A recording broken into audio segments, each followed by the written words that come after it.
नमस्कार दोस्तों, कैसे हैं आप लोग। पिछले बहुत दिनों से मेरी ये कहने की इच्छा हो रही थी लेकिन मैं कह नहीं पा रहा था।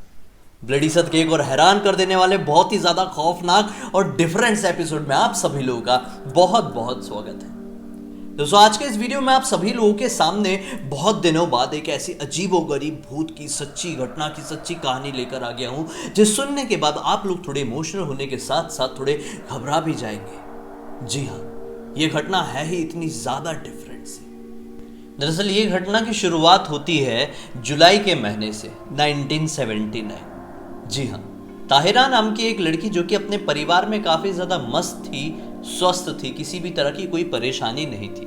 लेकिन एक टाइम ऐसा आया कि उसे ऐसा लगा कि नहीं, अब थोड़े ज़्यादा पैसे कमाने की ज़रूरत है। ताहिरा के माता पिता का देहांत कुछ ही समय पहले हो गया था और ये अपने भाई के साथ रहा करती थी वहाँ पर। ताहिरा और उसका छोटा भाई जैसे तैसे करके अपनी ज़िंदगी काट रहे थे। ताहिरा सोचती है कि अब जो माता पिता की जो पेंशन थी उससे हमारा घर नहीं चल पा रहा है, तो मुझे कोई जॉब ज्वाइन कर लेनी चाहिए। जुलाई का महीना जैसे शुरू हुआ, वो जगह जगह जाकर इंटरव्यू देने लगा, लेकिन कहीं पर भी सफलता हाथ नहीं आती थी। अब भाई ने भी ये सोचा कि बहन तो कोशिश कर ही रही है कि मैं भी कोशिश करने लगता हूँ, मैं भी अलग अलग जगह पर इंटरव्यू देता हूँ। भाई भी इंटरव्यू देना शुरू किया, लेकिन भाई की भी नौकरी नहीं लग रही थी। अब बात आ गई 17 जुलाई की, जब ताहिरा को पता चला कि हाँ, एक पर्टिकुलर बड़ी कंपनी है, उस बड़ी कंपनी का जो मालिक है थोड़ा दरियादिल टाइप का है, वो लोगों को नौकरी पर रख लेता है, ज़्यादा उसके नाटक चोचले नहीं है। ताहिरा ने सोची कि मैं और मेरा भाई दोनों यहाँ पर नौकरी के इंटरव्यू देने के लिए जाते हैं, शायद किस्मत रही तो हमारी किस्मत और भी अच्छी बुलंद हो जाएगी। दोपहर का वक्त रहा होगा, यही कोई 12 साढ़े 12 बजे रहे होंगे। ये दोनों वहाँ पर पहुँचते हैं और थोड़ी देर बैठने के बाद इनका नंबर इंटरव्यू के लिए आ जाता है। ना जाने कैसे अंदर बैठे हुए उस मालिक को पता चल गया था कि ताहिरा अकेली नहीं अपने भाई के साथ आई है, तो मालिक कहता है कि ठीक है, दोनों भाई बहनों को अंदर इंटरव्यू के लिए एक साथ भेज दो। दोनों इंटरव्यू देते हैं और किस्मत देखो, दोनों की नौकरी यहाँ पर लग जाती है। जहां पर इनका सिलेक्शन कहीं पे भी नहीं हो रहा था, वहां पर इस मालिक ने इन दोनों को ही चुन लिया। लेकिन उनको जॉब के लिए सिलेक्ट तो किया, लेकिन थोड़ा डाइसी सी हरकत करने लगा। आदमी कहता है कि अब तुम इस कंपनी में काम कर रहे हो तो तुम छोटे घर में नहीं रहोगे, ये किराए के घर में तो बिल्कुल भी नहीं। ये ले घर की चाबी, आज से ये घर तुम्हारा हुआ। भाई की तरफ देखकर बोलता है कि तुम इस कंपनी में ड्राइवर की नौकरी जरूर करोगे, लेकिन वो कार तुम्हारी खुद की होगी। तुम खुद की कार से आओगे और अपनी नौकरी बजाओगे और चले जाओगे, यानी कि ये कार भी तुम्हारी। ताहिरा का भाई ये सब देखकर बहुत ज्यादा हैरान हो जाता है और साथ ही साथ ताहिरा भी। ताहिरा ने इस वक्त नीले रंग की साड़ी पहनी हुई थी। उसके नीले रंग की साड़ी को देखकर वो मालिक कहता है कि मैं ये चाहता हूं कि जब तुम पहली बार नौकरी पर आओ तो इसी रंग की साड़ी पहनकर आना, यही साड़ी पहनकर आना। इनफैक्ट उसकी नीयत कुछ साफ सी समझ में नहीं आ रही थी। ताहिरा समझ चुकी थी कि इसकी बुरी नीयत है, लेकिन ताहिरा ने सोची कि जैसे तैसे करके मैं एडजस्ट कर लूंगी। बड़ी मुश्किल से ये काम मिला है, अच्छा काम है, अच्छा घर है, अच्छी गाड़ी भी मिल चुकी है भाई को, अब हमारी जिंदगी सेट हो जाएगी। अब ठीक 3 दिन बाद इसकी ज्वाइनिंग थी और ताहिरा अपने भाई के साथ उसी नई नवेली गाड़ी में सवार होकर कंपनी पहुंच जाती है, अपना काम खत्म करती है। और ना जाने कैसे जब लंच वाला टाइम आता है तो वो मालिक ताहिरा के कैबिन में पहुंचता है। ताहिरा से कहता है कि देखो, मैं ये चाहता हूं कि तुम आज भाई को पहले घर जाने के लिए कह दो, मैं तुम्हें घर ड्रॉप करूंगा, थोड़ी बातचीत करेंगे कंपनी से रिलेटेड। ताहिरा थोड़ी घबरा जाती है क्योंकि ये कंपनी में पहला दिन था, ये आदमी को बहुत अच्छे से जानती नहीं थी। इस तरह से भाई को पहले घर जाने के लिए बोल देना और फिर मालिक के साथ यूं गाड़ी में अकेले बैठकर जाना, ये सेफ सा समझ में नहीं आ रहा था ताहिरा को। लेकिन फिर भी ताहिरा उसे डायरेक्टली मना नहीं करती है, कुछ बहाना मारने की कोशिश करती है, लेकिन उसके सारे बहाने फेल होते हैं। शायद बाहर खड़ा भाई ये सारी चीजें सुन रहा था।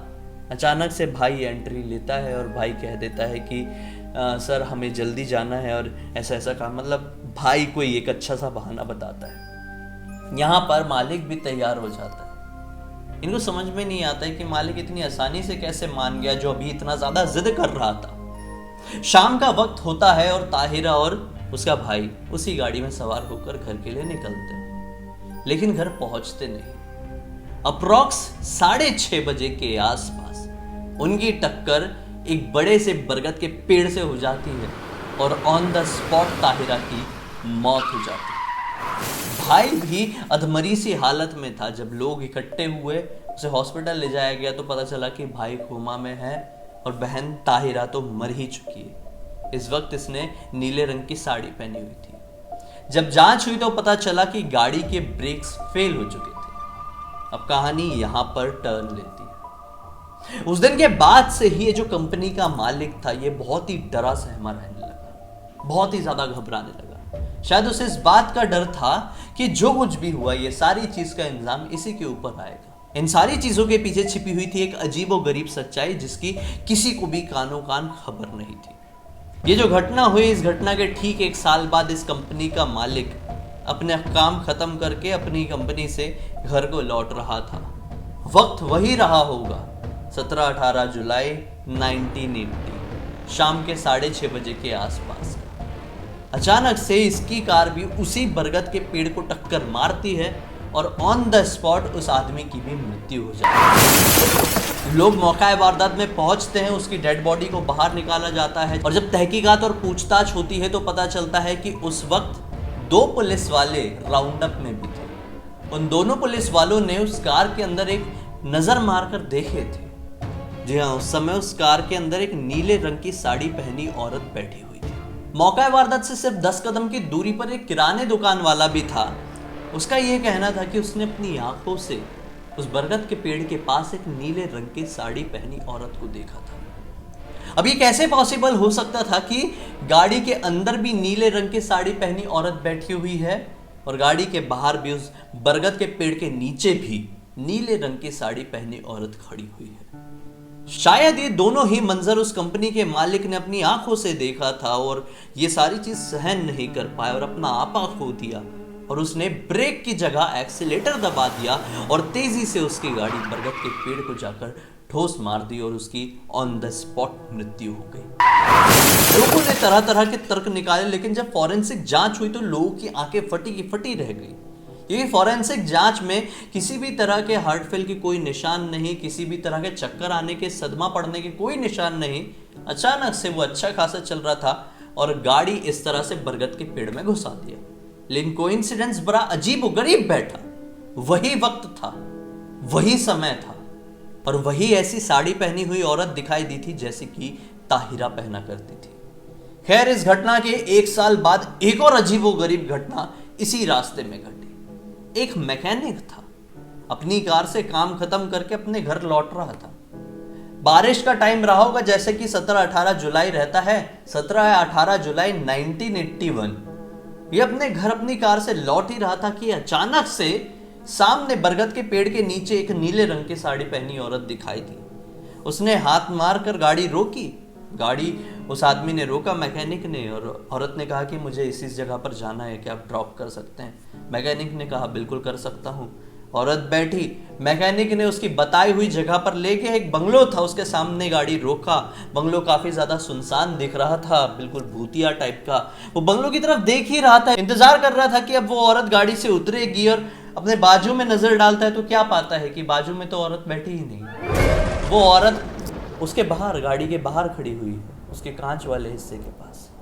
जैसे ये नज़ारा उस आदमी ने देखा, उस मैकेनिक ने देखा, हक्का बक्का रह गया। उसके पैरों तले ज़मीन निकल गई मानो। उसे समझ में नहीं आया कि कैसे रिएक्ट करो। उसने अपनी गाड़ी स्टार्ट किया और तेज़ी से भगा दी। इस घटना के ठीक 4 दिन बाद, यानी कि 22 जुलाई सन 1981 को तेज़ बुखार आने की वजह से, केवल एक ही दिन के बुखार की वजह से उस मैकेनिक की मौत हो गई। इस औरत ने भी नीले रंग की साड़ी ही पहनी हुई थी और इस औरत को भी उस मैकेनिक ने वहीं से पिकअप किया था जहां पर ये सारी घटनाएं होती थी। इन घटनाओं के बाद एक और अजीबोगरीब घटना, 18 जुलाई सन 1982 एक पुलिस वाला, जी पुलिस वाला भी इस रास्ते से गुजर रहा था। उसे भी एक ऐसी औरत दिखाई दी। उससे भी उस औरत ने लिफ्ट मांगी, उसने लिफ्ट दिया, उस औरत को ड्रॉप किया और ड्रॉप करने के ठीक 3 दिन बाद बरगद के पेड़ के पास एक गोडाउन हुआ करता था। वो पुलिस वाला यहाँ पर छापा मारने के लिए गया। छापा मारते टाइम वहां से गोलीबारी हुई, यहाँ से भी गोलीबारी हुई और ऑन द स्पॉट उस पुलिस वाले की मौत हो गई गोली लगकर। लोगों ने ये तर्क निकाला कि बहुत ज़्यादा मात्रा में पॉसिबिलिटी है कि उस पुलिस वाले को भी नीले रंग की साड़ी पहनी औरत ही दिखाई दी। इस वजह से इतना ज़्यादा टैलेंटेड होने के बावजूद भी केवल 2 लोगों से वो सामना नहीं कर पाया और ऑन द स्पॉट गोली लगने की वजह से अपनी जान गंवा दिया।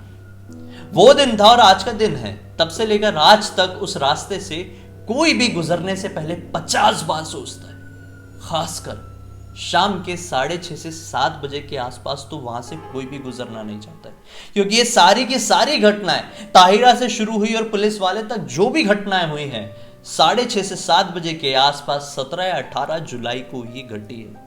बारिश गिर रही होती है तब मानो कि ताहिरा का कहर कुछ इस कदर बरसता है जिसे चाहे तो कोई भी नहीं रोक सकता।